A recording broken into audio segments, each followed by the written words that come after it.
Good morning. I'm Kevin Compton with Homes by TLC, and on today's TLC Talk, we have Dan Sordi with South Atlantic Bank here to talk to us a little bit about mortgages. So,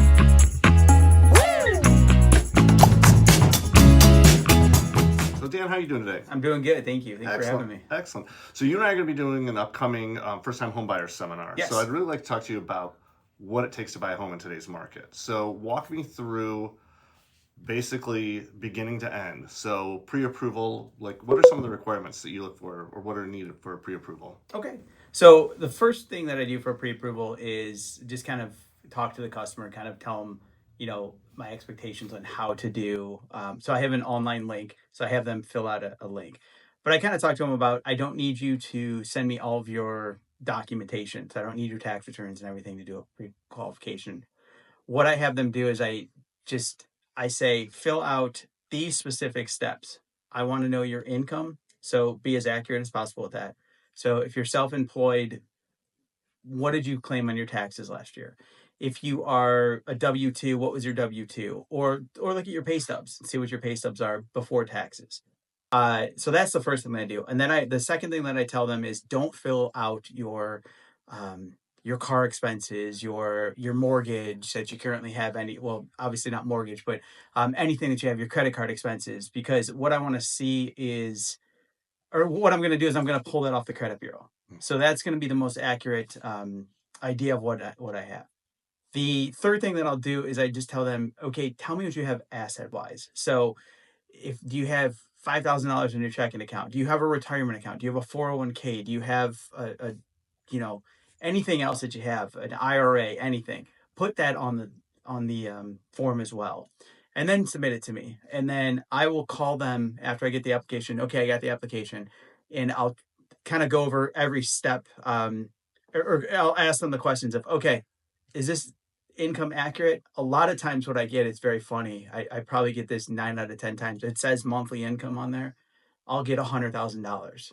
And I'm like, okay, so I wish I made that. Mm-hmm. Yeah, so I had a customer the other day that she had a large income, and let's say 500,000. So I called her up and I was joking with her, and I was like, $500,000 a month, and I was like, do you need a roommate? And so, but that's kind of the first step. So then I start pulling credit. Kind of go over the application. I kind of fill everything out. I pull credit, and then I get back to them. Okay, here's what I think we're comfortable with. I always will overestimate on interest rates too. So what I typically do is I'll put about 7.5%. Right now rates are high sixes, so I'll put about 7.5, maybe 7.85.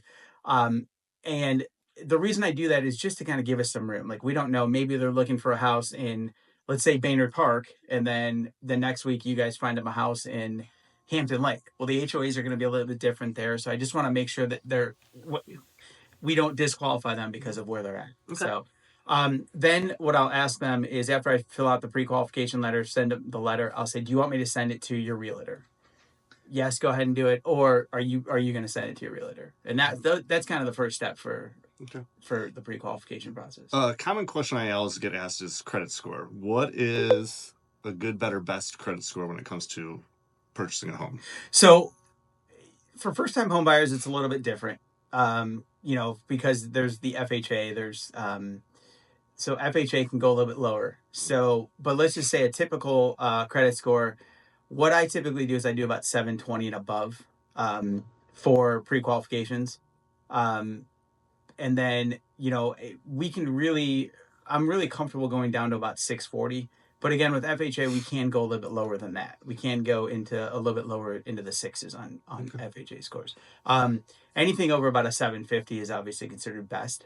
So, the other question I always get asked is closing costs. Yes. What are closing costs typically? Kind of give me a rundown of what you basically recommend. Okay, so I have a form that kind of fills it out, and the one thing that we have to pay up front when you have a mortgage with us or mortgage application with us is the appraisal fee. So that is a fee that is paid up front. So I always tell the customer, okay, here's what we're looking at for closing costs. You're going to pay there's a bank fee, and it depends on the loan. So let's say $800.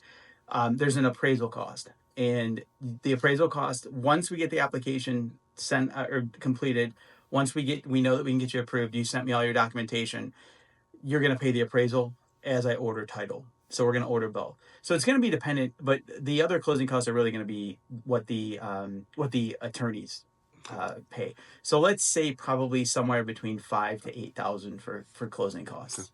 And can those closing costs be rolled into the loan, or do they have to be paid upfront? For purchases, unfortunately, no, they cannot. For refinances, yes, they can. Any of our refinances of any type, you can do that. I do what's called a bridge loan, though. Mm-hmm. And a bridge loan, you can actually do all of your closing costs into the loan. Okay. So, and you mentioned appraisal. What does an appraisal typically run? so it depends. Here in Bluffton, probably about 500 to 700, or 500 to like 650. If we go deep water like Beaufort, you're gonna probably see closer to about $800 for that. Okay. So, but they know pretty much off the bat, right before the application kind of gets rolling, they're gonna get that. Okay, so and so picked up the applicant or the appraisal. So, and then people always ask me, we have a contract for a certain price. Why do we have to have an appraisal? So what's your nice way of putting it? Well, we want to make sure that the house. Okay, the sales price is $600,000. Well, the house appraised for $200,000. I mean, a bank isn't going to loan on that. We're going to have to loan on the value of the house. We actually will we'll lend on the lower value of the two. It basically, if it goes above 80% loan to value. Now, if someone was going to purchase a home, what are 3 things you would recommend that they don't do while they're purchasing a home, while they're going through the mortgage process? Well, I think a couple of you guys know about this one, but do not buy anything. Mm-hmm. Please do not buy any cars. Please don't buy that furniture yet. Wait until we are getting closer to closing, because we do a soft pull on credit 10 days before closing. We had a situation where unfortunately we had an issue where someone bought a car and their debt to income went about 45% to about 62%. That automatically will disqualify you from a loan if you're above 50% loan to value. So that would be number one. Number 2 is probably don't need to open a credit card. Well, yeah, I was about to say, I mean, obviously kind of along that line, any of them. No, don't do credit. Don't do no credit cards, no car purchases. Don't, any of that is definitely, honestly, kind of staying along that same lane is pay your bills on time too. So do not do that. Realize too that when you do pay off a loan that is like a car loan, for example, when you pay off a car loan as opposed to a credit card, that actually can lower your credit score. So hold off on that until we kind of get to the end. So. Good to know. Anything else you'd like to tell us about the mortgage business and purchasing a home here in the Low Country? Well, I mean, what I kind of have always told Homes by TLC is I can do a pre-qualification in about 15 minutes. So when, my phone is always with me. I mean, literally, I've got it now. So I've always got my phone with me. So I can get that application in immediately. The only time I can't is Saturdays. I got to coach my daughter's soccer team, but other than that, I'm always free to answer calls.